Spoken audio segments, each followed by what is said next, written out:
السلام علیکم ورحمۃ اللہ وبرکاتہ۔ میں صاحبزادہ محمد زبیر صابری امید کرتا ہوں کہ آپ سب دوست خیریت سے ہوں گے۔ دوستو، اگر آپ میرے چینل پہ فرسٹ ٹائم ہیں تو میرے چینل کو سبسکرائب کر دیں اور ساتھ گھنٹی کے نشان پر کلک کر دیں تاکہ میری ہر نئی آنے والی ویڈیو کا نوٹیفیکیشن آپ کو لازمی ملتا رہے، ٹھیک ہے؟ دوستو، اس میں اللہ یا حق کو اگر کسی سے لڑائی جھگڑا ہو جائے یا کسی بھی قسم کا لین دین کا معاملہ ہو یا پھر کوئی مقدمہ ہو یا پھر پنچایت کے طور پر فیصلے کے لیے کچھ لوگ جمع ہونے والے ہوں اور خود کا فیصلہ حق پر ہونے کے باوجود اس کے خلاف ہونے کا ڈر ہو، ٹھیک ہے دوستو؟ اگر آپ کو ڈر ہو کہ میں حق پر ہوں اور میرا فیصلہ جو ہے میرے خلاف ہوگا تو آپ اس اسم پاک کا ورد لازمی کریں۔ دوستو، اس اسم پاک کی برکت سے اللہ کے حکم سے وہ فیصلہ اسی آدمی کے حق میں ہوگا، ٹھیک ہے؟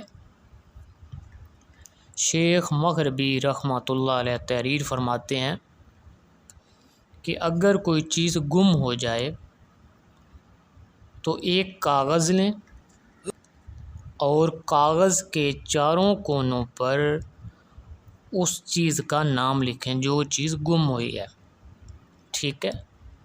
اور درمیان میں یا حق کو یہ اسم پاک لکھ دیں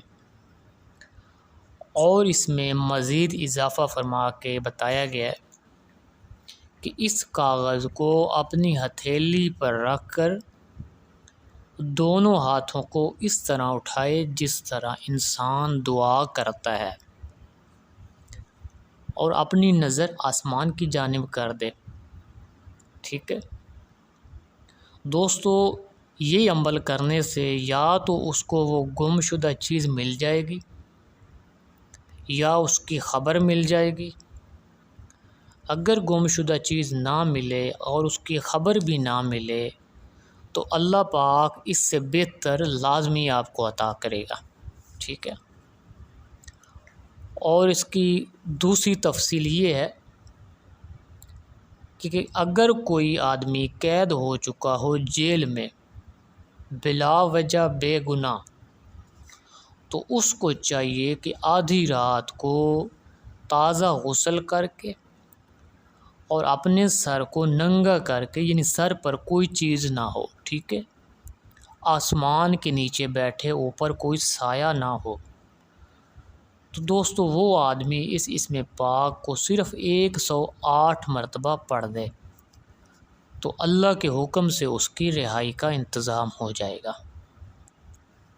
دوستو، اگر میری ویڈیو پسند آئے تو اس کو زیادہ سے زیادہ شیئر کریں، ویڈیو کو لائک کریں اور کمنٹ میں سبحان اللہ لکھ دیں، ٹھیک ہے؟ اللہ حافظ، السلام علیکم۔